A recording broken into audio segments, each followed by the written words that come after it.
Do you ever ask yourself, am I playing too small? Have I left it too late to start afresh? Will I come to the end of my life and feel that I somehow let myself down? This is your invitation to hear from some amazing people who have asked themselves those very same questions and chose to wake the F up, to get off the hamster wheel of mediocrity and seize the life that was calling them. Be inspired and be challenged to discover who you have the potential to become and the contribution you're here to make. And now, here to guide you on the most important quest of your life is your host, Janet Hogan.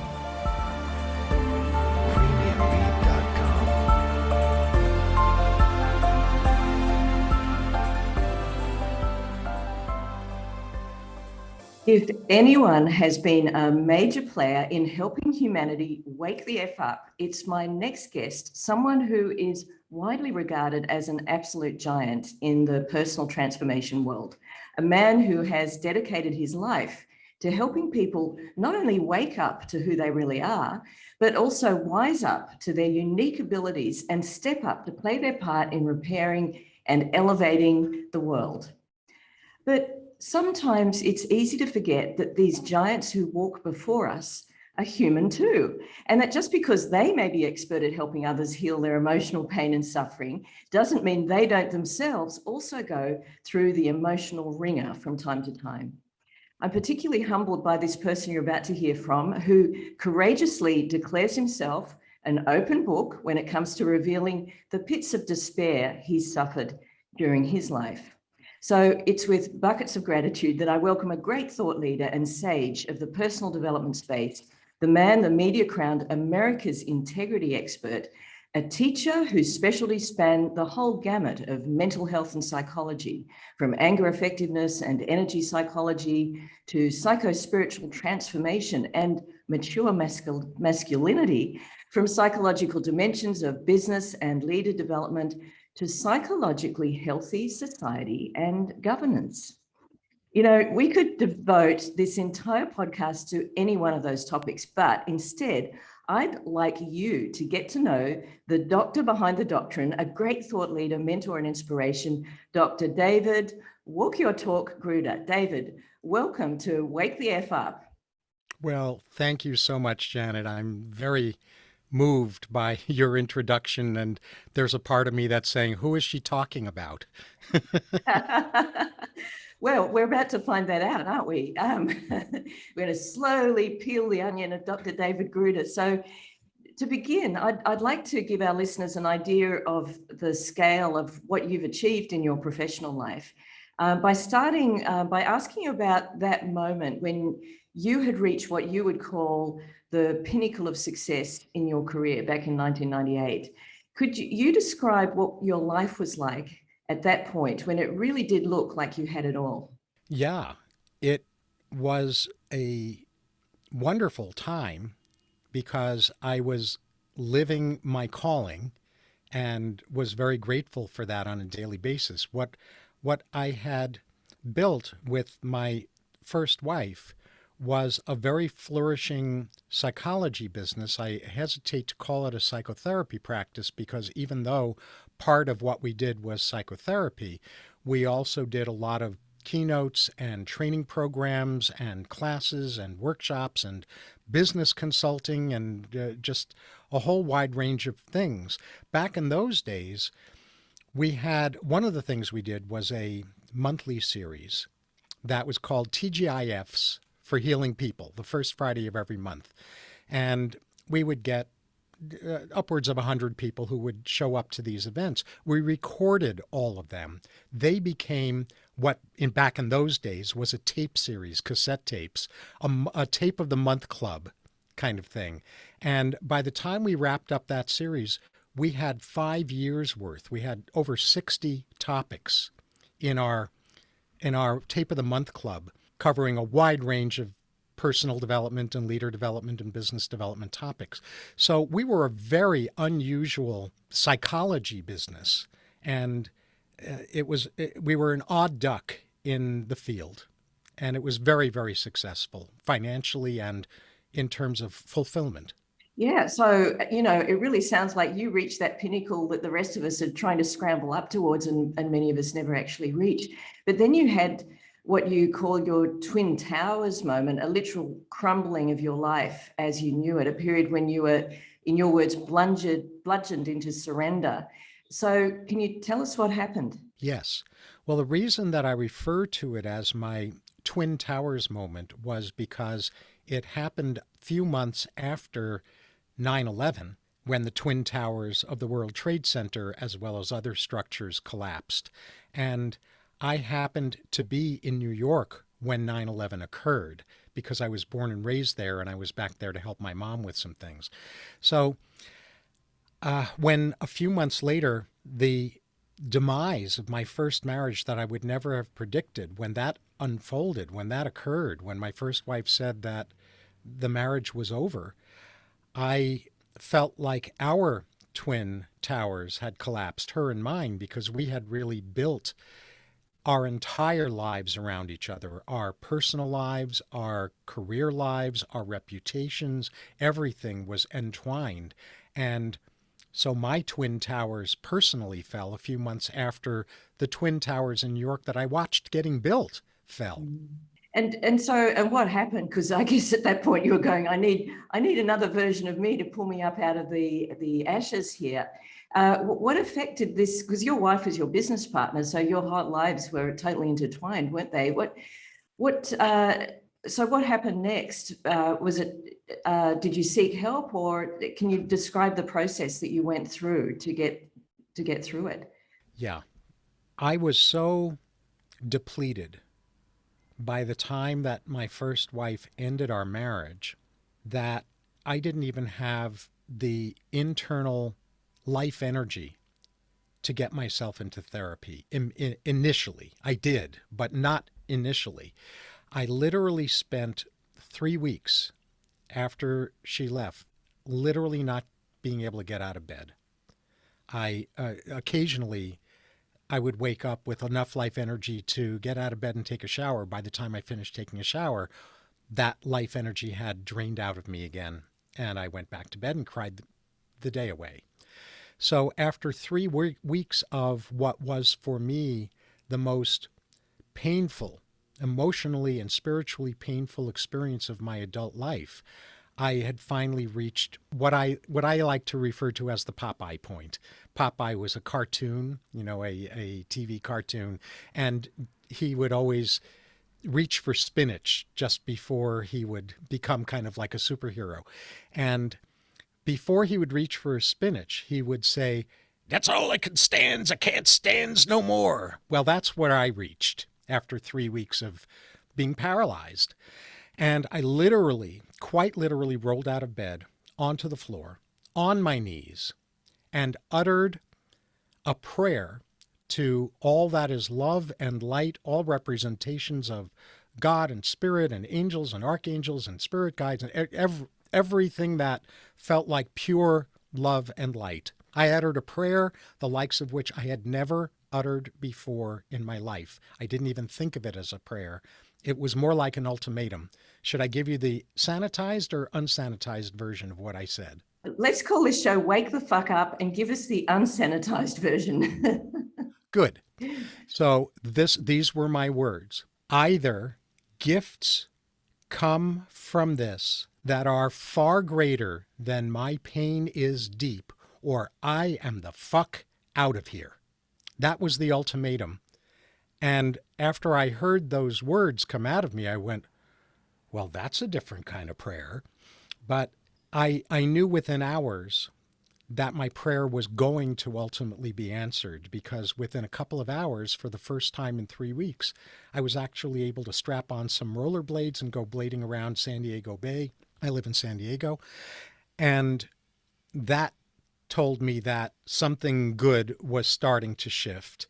And in the middle of rollerblading, I started to have an internal experience that required me to get off my feet immediately.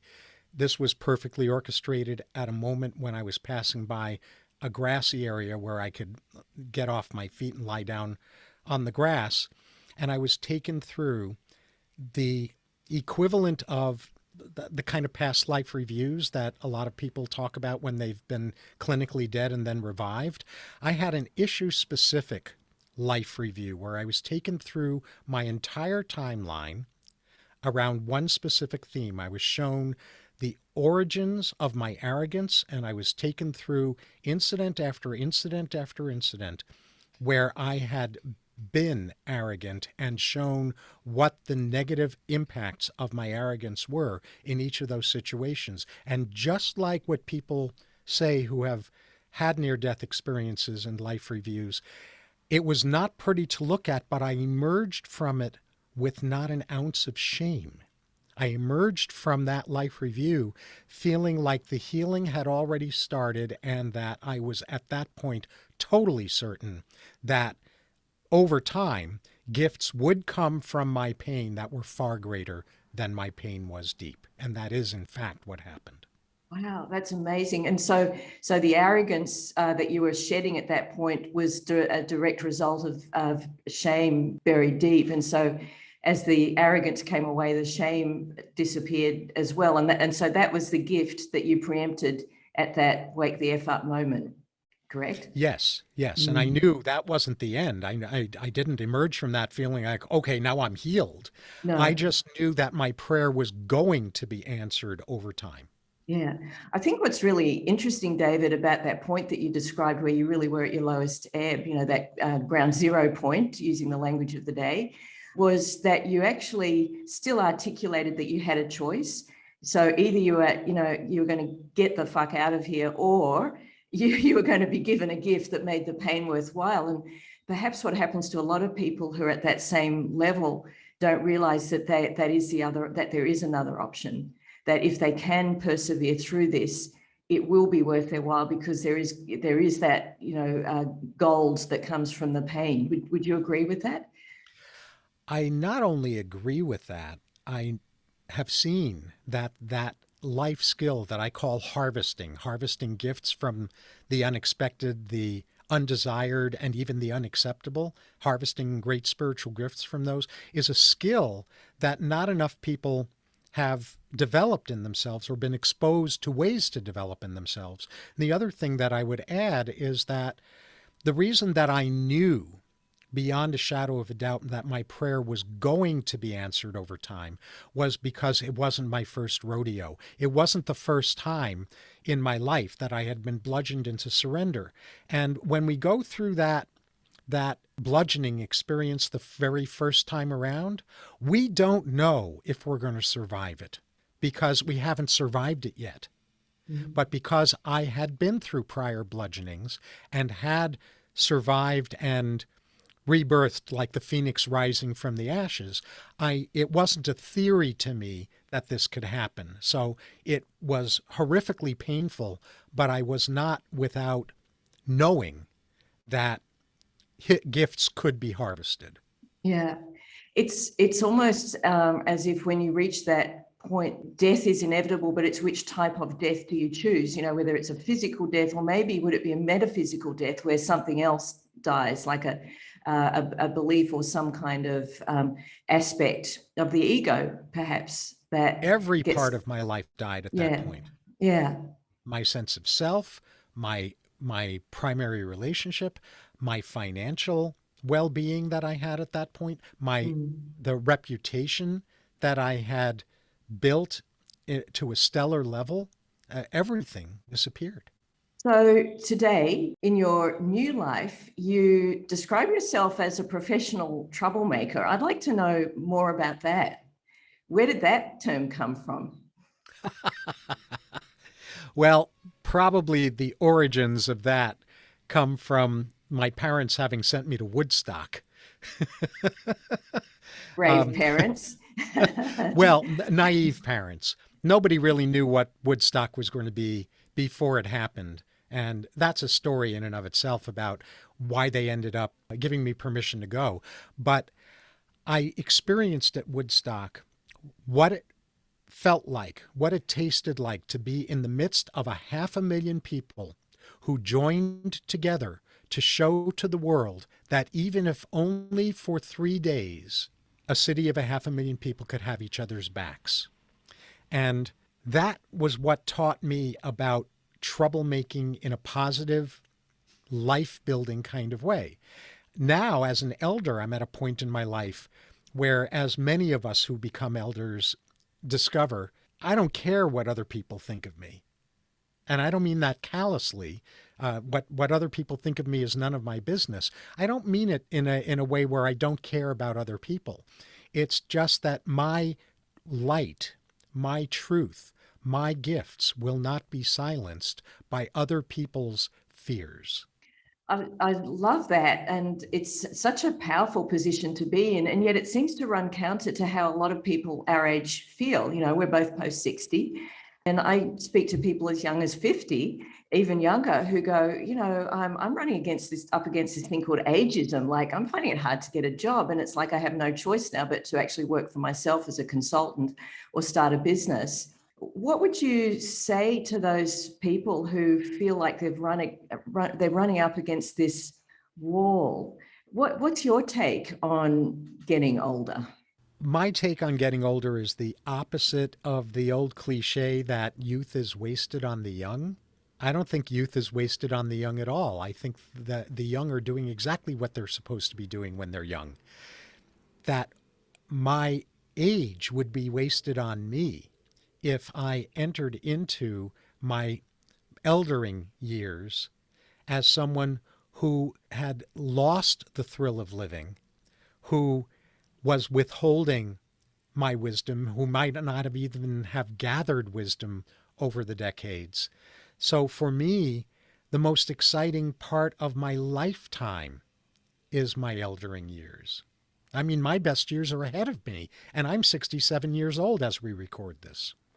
And can you share with us your vision of your life going forward? Because I remember in a previous conversation, you were saying, David, that you're yet to peak. What do you mean exactly by that? Yeah, wonderful question. So as a recovering musician, I think of a lot of things musically. And so in music, there's something called a crescendo and a decrescendo, where music gets louder and then gets softer. And the peak of the crescendo is where the music is the loudest. Well, what I noticed when I was young, starting around the time I was 20, was that it seemed like different people peaked at different points in their lifespan. Already at 20, I was noticing that there were some people that I went to what we call in the United States high school, secondary school with, who were already talking as though their best years were behind them, and we were only 20 years old. And then I noticed that there were other people who kept, expanding and growing to their dying day.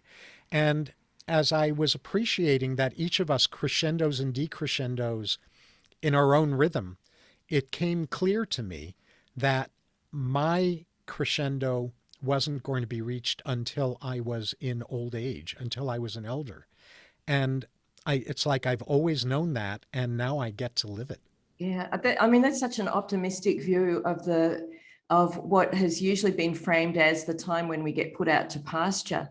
And I was talking to someone the other day, and they used the metaphor of the seasons, and they were saying, this is in relation to the baby boomers who, let's face it, have always wanted to reinvent things and go, yeah, that's not how I'm doing it. But this fellow I was talking to was saying, traditionally we've lived according to three seasons or three periods of human life. There's spring, where we're in the season of hope. We're at our most attractive physically, where all the energy is going into finding a life partner and being a successful human. And then summer, where we're bearing fruit and we're providing for others, and others are benefiting from our hard work, and where that's the peak. And then suddenly we go smack bang into retirement, and that's winter. And we go on a few cruises, play a few rounds of golf, numb ourselves out over a few martinis or whatever. But it feels like a rapid decline at that point. And so what this fellow was talking about was actually, we're going to insert a whole new season called fall, or autumn as we call it, in between summer and winter, which is the golden period, really, which is the period where we flourish, where, our leaves turn brilliant colors, and we are really there to show up like we haven't shown up before. Is that something you relate to? Do you see that happening, that there's this kind of new period for, not for everyone maybe, but for a whole bunch of people post 60, that their best years really are to come? Yes, I see that in two ways. One is that this metaphor of inserting fall or autumn into the rhythm of the arc of a lifetime is spot on. And just as misery is optional, but it's also optional to believe that misery is optional, having a brilliant, colorful autumn is optional, and believing that you can't is optional too. I'm a real advocate of very vibrant falls, and I also believe that society is desperately in need of wise elders, now perhaps in some ways more than ever. The one thing that I want to add, though, Janet, is that the whole notion of the cycling through seasons as a metaphor for the cycles of us as human beings, where there's real value in that for me, is that we go through that cycling multiple times over the course of a lifetime, that it's not a one and done kind of thing. Yeah, I love that idea. A feeling of that we're ever expanding potentially, hopefully, and that those expansive circles get bigger each successive time. Yeah, it's interesting, the concept of the wisdom of elders, because in Western society we seem to have totally ditched it, and almost as a compensation for a life half lived, traditionally been given the gold watch and told, all right, now you get to reap your revenge and play those rounds of golf, almost in a sense of, bitter retribution, to make up for the hours spent at work that we didn't really enjoy in the first place. It was a form of self-sacrifice. And I'm living in Bali at the moment. It's interesting because they really do revere their elders. And, the elders, there'll be a priest in the tribe called the Manku, and he is the wise fellow. And during the day, he might be working in the rice paddies. It's not like he's driving around in a limousine like a guru. He's really part of the tribe. But there's deep respect for those people who have lived a longer life.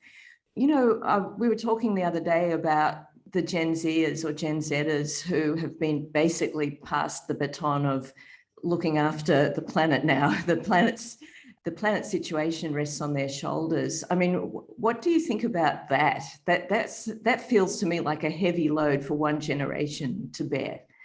What I think about first was hearing that when I was a teenager, that our generation, it was on our shoulders to save the planet. So this is not a new storyline to me at all. It's like a recapitulation. It's time returns, and the theme is coming back up again. I don't think that solutions that are truly durable and holistic and integrative can emerge if they are invented only by one generation.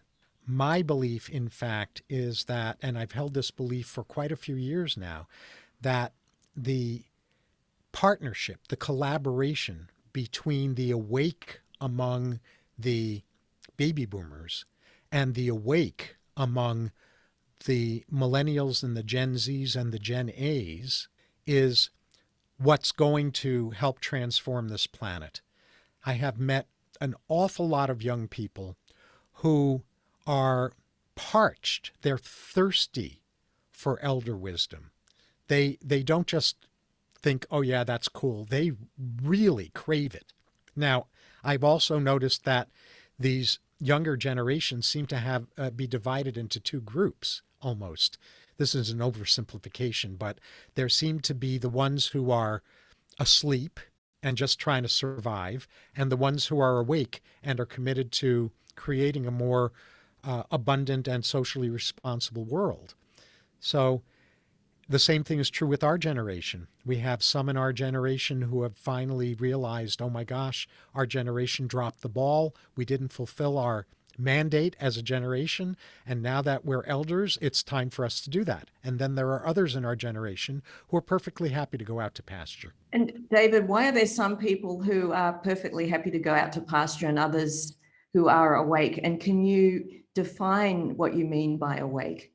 Sure. So, two questions. First question is I can answer it best through the lines of a song that was very popular in the United States in the 1990s by someone named John Cougar Mellencamp. And it was called The Ballad of Jack and Diane. And the refrain in the song was, "Whoa, life goes on long after the thrill of living is gone." Are you kidding me? Long after the thrill of living is gone. There's a lot of programming, a lot of propaganda, a lot of spell casting in society that those who fall under it buy into, and they believe that it's just inevitable that as they get older, the thrill of living is going to fade.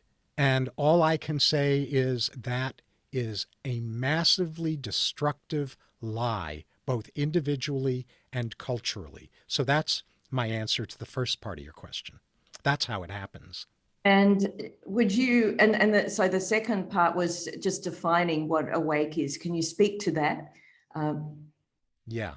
For me, what I mean by awake is people who are devoted to something greater than themselves, however they conceive of that, to a cause, to a purpose, to impact greater than themselves, without that devotion costing them their own well-being or health or cherished relationships or life balance.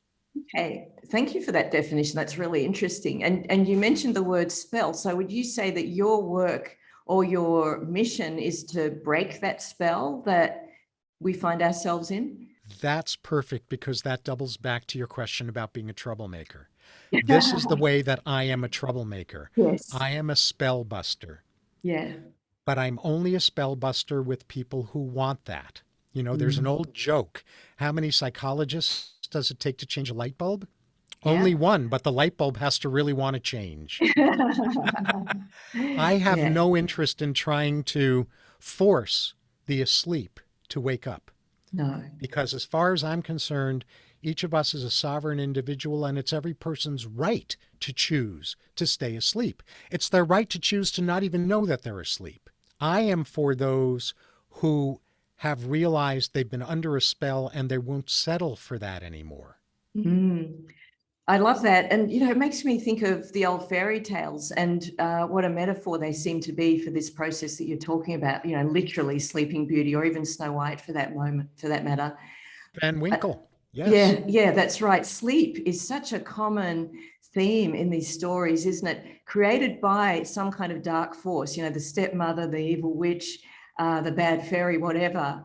And then there's something that comes into life, you know, usually a prince. I don't know about a dark prince, but a prince who, with, you know, love's first kiss, creates an awake soul. Is that how you would describe your work? Can you speak to that, if there's any parallel there with the old stories that we were, you know, told as children?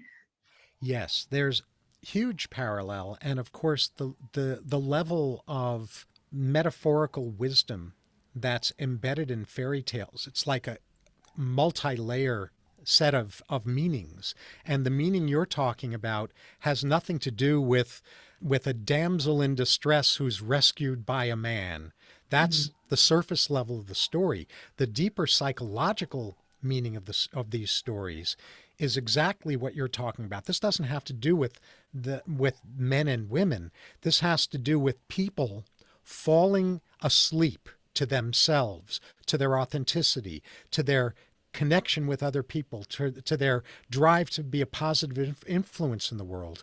And those who don't want to stay asleep draw to them individuals who can walk beside them as midwives on their awakening journey. And that, to me, is the deeper meaning of these kinds of fairy tales. Yeah, I love that definition of the midwife. So really suggesting it is a rebirth, and that it's a force of nature at work too, isn't it? You know, it's a natural process. Because what's always troubled me is this idea that people who might have mental health issues, that there's something wrong with them for having those issues.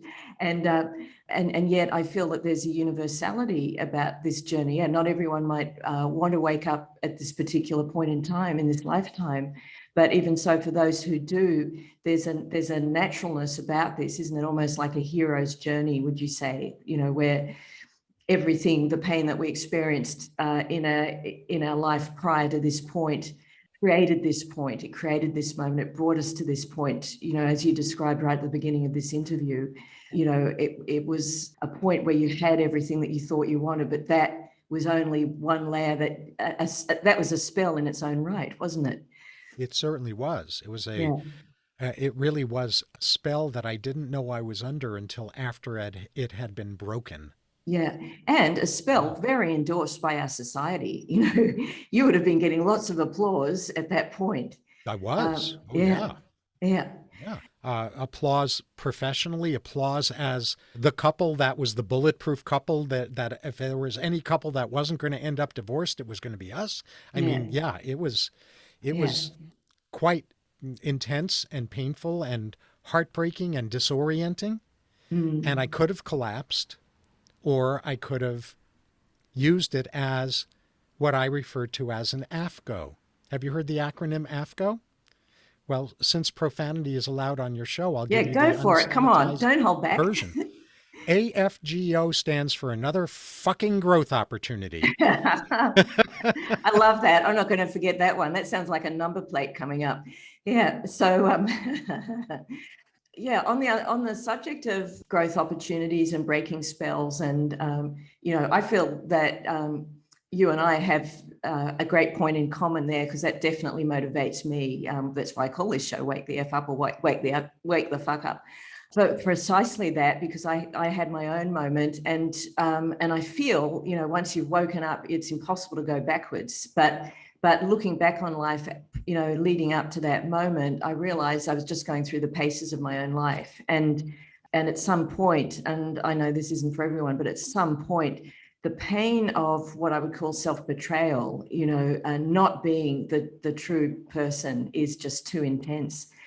So one of the things I wanted to share with you on this call, David, really for the purpose of illustrating, and I know you've got so many ways of helping people wake up, and we'll touch on that at the end of the call, ways that people can get in touch with you if they want to work with you and find out more about what you do. And I know you've helped many organizations, so you're working at the corporate level and with all sorts of people. So we'll get to that. But prior to getting to that point, one of the things I really like people to get out of these calls is that people who represent, the peak of success also go through hard times, that they're not the unique domain of people that might be saying to themselves, oh my God, I'm a loser.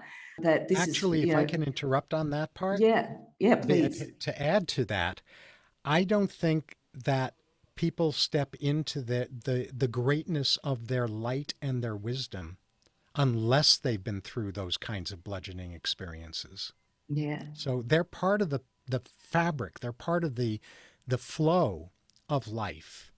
And we get to see that, you and I, because we're at the point in the arc of our lifespan where we can look back over enough decades to be able to say, oh, that's what that was for. Oh, that's why I needed to develop that capability. Oh, that's why I needed to be born to parents like these, or to have this traumatic experience. We can look back and see how all of our life has been perfectly orchestrated for our soul's growth.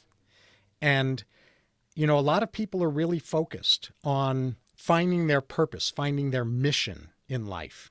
And I'm a real fan of that. I help people with that. For me, our impact mission is the outgrowth, is ideally, optimally the outgrowth of us having clarity about what our soul growth mission is in our life, which is a kind of deep level growth that doesn't happen in a day or a week or a month or a year or a decade, but it's the kind of growth that can only happen over the arc of an entire lifetime, if not longer. Mm. I love that. And I love the fact that we can even talk about the soul, which might have been forbidden territory even as recently as a couple of years ago prior to COVID. That is part of this shift that seems to be happening globally, and a waking up process that feels like it's accelerating. We're now not talking only about physical health, but mental health and emotional health and spiritual health. So on that note, there's an exercise that I take people through called the magic triangle, which really speaks to the yearning of the soul.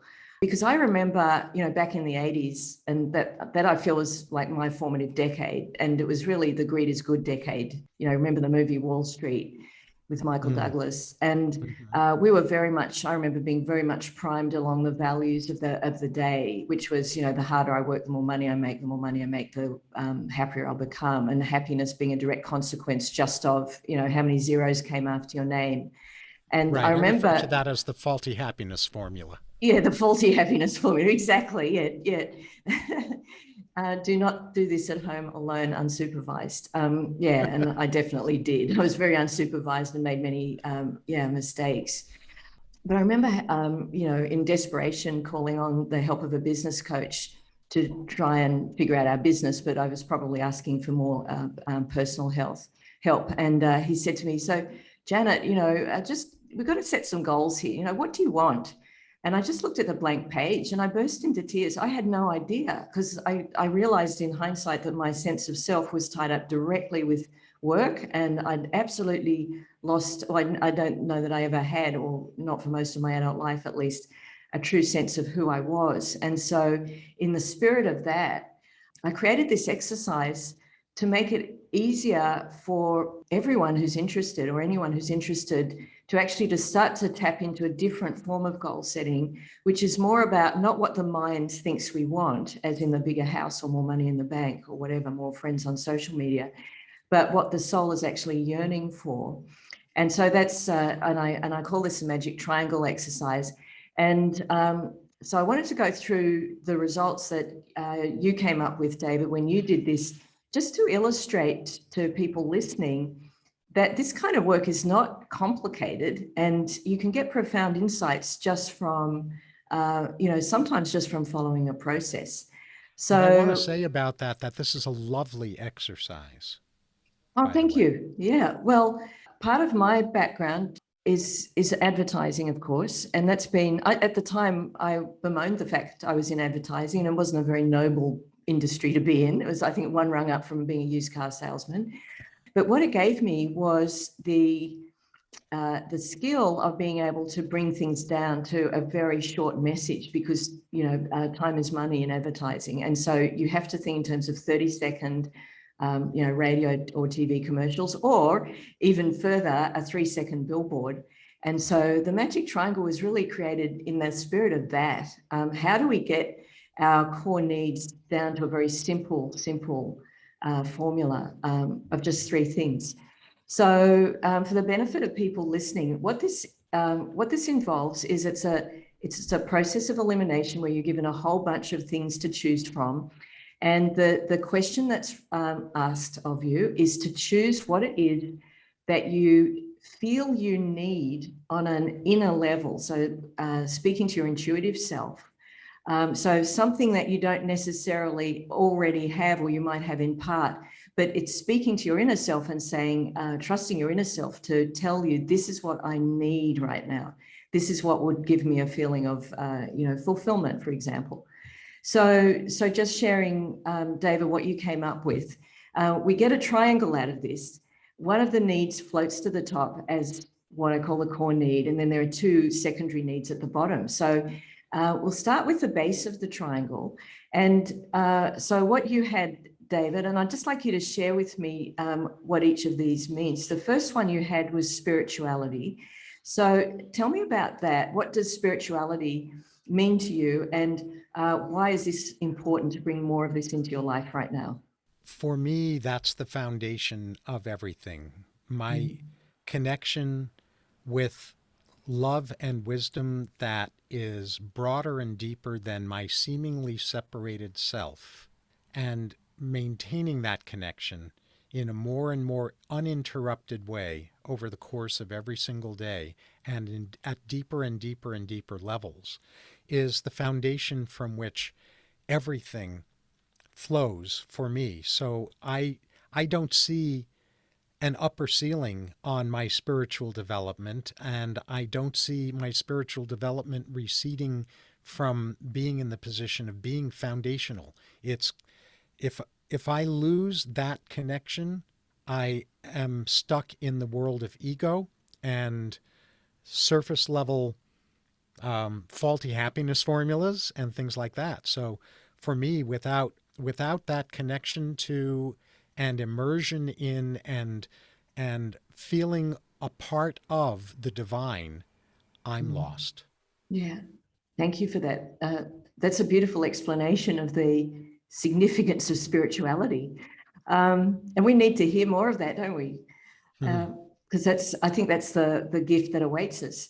So, so the next core need that you identified was balance. Again, can you tell me about that and why that rose up as one of the top three? Sure. That rose up because for my whole life, I have had to deal with a tendency, and in my younger years, I did not deal with it well at all. It's part of what contributed to the demise of my first marriage, was that I was so mission driven, so impact driven, so focused on what felt like my calling to make a difference in the world, that it was okay with me if I was depleted, if I was self-neglectful, if I neglected my cherished relationships, things along those lines. And even though since I've harvested the gifts that I've harvested from the life upheaval that I described in this interview, which that harvesting process took a full 2 years of pretty much full-time work on my part to get to where the demand that I placed came full fruition, and it has continued to evolve even since then. I have since then not been willing to neglect my life balance. I've been unwilling to fall back into self-neglect and relationship neglect, and it's a daily practice on my part. It's not as natural as breathing. I could go into self-neglect to this day with the snap of a finger and a heartbeat if I don't remain mindful. Yeah. That's why balance is a foundation for me. Yeah. Yeah. And it sounds like something it's an ongoing challenge. So it's not just an assumed thing. Yeah. Thank you for that. And then the final one, financial freedom. So yeah, speak to me about that one. So this was the one that really rose to the top as the most important. Tell me about that one, because I know a lot of people are seeking financial freedom, and I'd love to dig deep into that. What does that mean for you? Right. Well, what it means to me is deriving income that covers my choices about what I choose to do with my life and with money. So my living my ideal calendar, my ideal lifestyle, and my ideal legacy, having the money for all of that, while being able to construct my calendar, allocate my time however I feel called to do. For me, that's financial freedom. Now, I did experience being financially independent to the point where if I didn't want to work another day in my life, I could have not worked another day in my life. And that was part of what disappeared after the end of my first marriage. That disappeared. All of the investments that I had made turned out to be, they went south. They went south very, very quickly for interesting reasons. So now at this point in my life at 67, I have not really worried or focused on money particularly. I've really lived the life of do what you love, the money will follow. And that has been true to an extent, but it has not been true to the extent that if I became incapacitated in my ability to generate a living tomorrow, I would be in trouble financially. I Yeah. would only be able to sustain myself financially for a relatively limited period of time, for just a matter of a handful of years. And for me, financial freedom is my top priority as an elder, so that it's my insurance policy, so that I will be able to live the life I want to live if I lose my capacity to generate new income through my work. It's a really, thank you for sharing that. It's a really interesting issue, money and doing work that you enjoy. And, a lot of people say it's impossible, and I don't agree with that. I know in 2008, during the Great Recession, when we lost just about everything that we'd spent the last 30 years working for, I think I endured a money trauma at that point. Because it was 9 months of going down, checking the NASDAQ at 2 a.m. every morning. I had definitely had PTS, post-traumatic stress disorder after that. My synapses weren't firing. I couldn't answer an email, let alone read one. Wasn't that post-traumatic stock disorder? Yeah, don't remind me. It was a while before I could watch any of those Wall Street documentaries. But I feel in my case, it's partly it still endures too. That you're making a lot of money. You and I have both done that. We had everything. We had the private beach next door, we millions in the bank, all of that.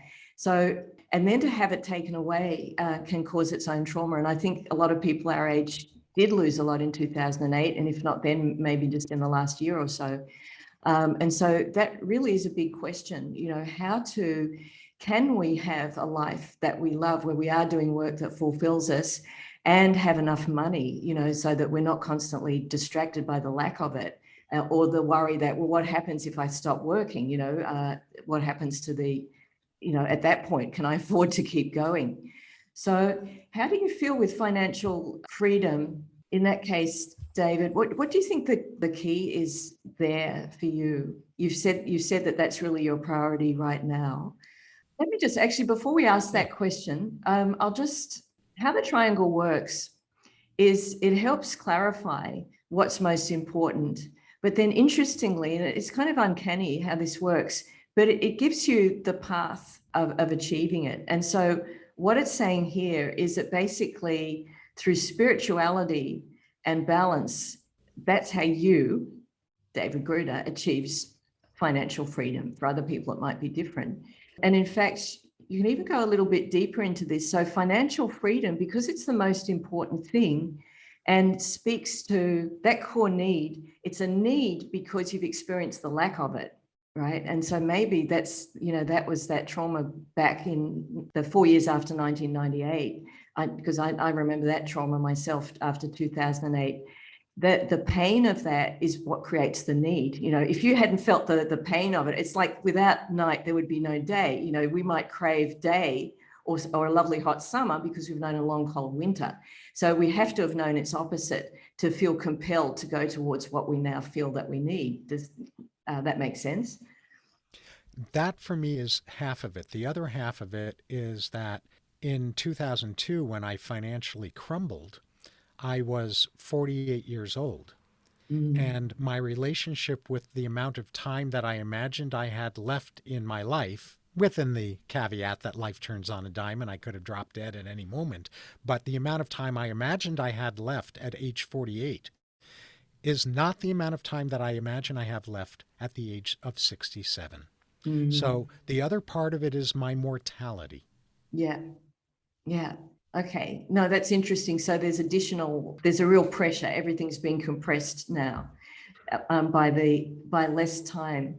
So if we look at the formula within the triangle, it's saying through spirituality and balance is how you achieve financial freedom. But even going beneath that, financial freedom, the thing that floats to the top, it's like the North Star, and each of us has a different one, but really speaking to whatever it is our highest value at this point. So financial freedom at this point, therefore, is your highest value, in that it's it begs the question, can I do what I love doing and make enough money from it? And this is really my core focus right now. And I think this is similar for many, many people in our age group. And so this is the most important thing to me. And then how you achieve that through spirituality and balance. So spirituality is really, if we're to dissect the triangle further and go, well, how do we do this? How do I attain financial freedom? What the triangle is saying here is that your what. So your why is financial freedom. That's the thing that gets you out of bed. That being in exchange, doing what you most enjoy and being rewarded, not just in terms of fulfillment, but also financially. The what is spirituality. So what you bring to the table is a spiritual perspective on growth. And it really feels like now is the time for that perspective. More and more people are open to that. And how you do that is through balance, because you know that if you did what you did previously and just work around the clock in the name of the mission, you're going to burn out. So the only way you're going to achieve this, the how, is by being mindful of balance and integrating the other aspects into your life that are important. So essentially that's the instruction of the triangle. I'm just reading it. It came totally from you. But does that make sense, that right now your biggest why is financial freedom, and that in the achieving of this, because this is what's most important to you, it in turn is what you have to give to others, that potentially the gift that people will get from your work, and maybe this is the way to pitch it, is to help them so that they too can become financially free. Does that make sense? Yeah, a lot of what you said makes sense. The last part I'm not sure about, because I don't presume that everyone has the same priority on financial freedom that I do. So that part is secondary for me. What is primary for me is that I will not pursue financial freedom at the expense of my life balance. And my financial freedom, the only way that I will accept and welcome financial freedom is through the monetization of love and wisdom, which is spirituality. Yeah. I'm just thinking here, I know not everyone wants financial freedom, but what it's saying is that the people who will most resonate to your marketing message are those who want to monetize spirituality. Okay. I'm just Thank putting you that for out that. there. Yeah. Thank you.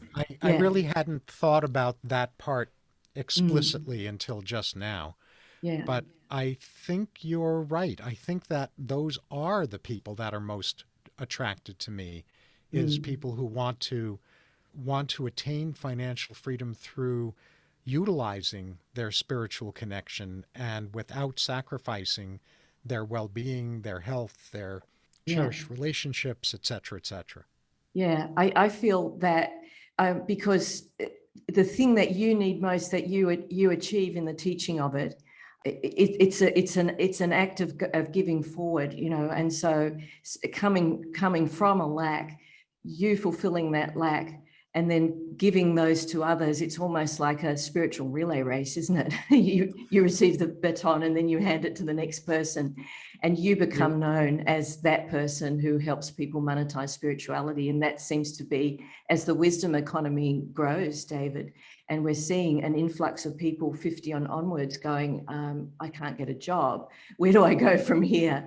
Maybe that's your calling going forward, to help these people make a living from spirituality. So which just is to very much in contrast to spiritual materialism. Yeah.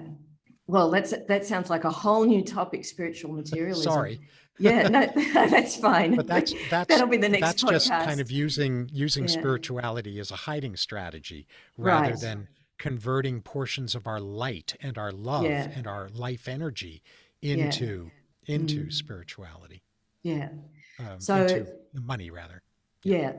So so essentially the why people would work with you is to be able to monetize spirituality. What you bring to the table is a new take on spirituality, and maybe that's just what you're alluding to. And how you do it personally is by adhering to balance in your life. Otherwise, it won't be sustainable. So Yeah. That's fairly neat, actually, isn't it? It is. It's very neat. Yeah. Well, I like it. I'll sign thank up for you. that. Well, that is actually the first step in my process, and we all have different tools. Maybe we're all aiming to get people to the right place, but for me, that's the first step, to define the bright future, so that we can feel safe to go to the dark past that created that bright future. So that's So thank you, and thank you so much for being open to doing that, because that to me is the mark of a true leader who has the humility, someone with your track record and history in personal transformation, to be open to doing, work with someone who's a relative newbie. So I really, appreciate that. David, let's wrap up now. And so just share with anyone what is, obviously we'll publish this in the notes of the podcast, all your contact details, but let's wrap up by just, if you could share what kind of work you're doing at the moment, and and how do people best get in touch with you? Sure. The work that I'm primarily focused on is with leaders and influencers and innovators who are called to do whatever their unique part is in helping to repair and elevate the world, and are realizing that they are missing some pieces in order to have the level of impact that they want to have.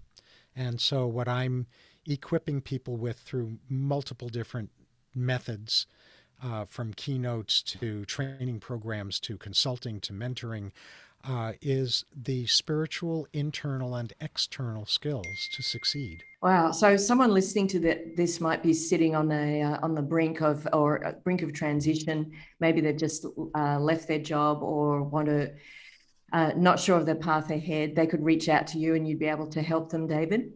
Yes, okay. For sure. And so you can contact me through the blue contact button at my main website, which is drgruder.com. That's DRGRUDER.com.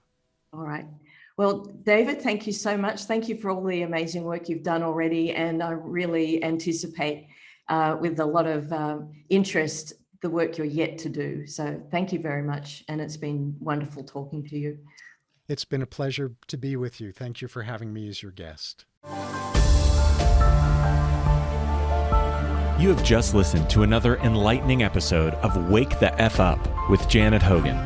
To find out more about the breakthrough, guided way to get off the hamster wheel and seize a life of freedom and fulfillment, visit janethogan.com/podcast for access to the show notes and to learn more about Janet's breakthrough work.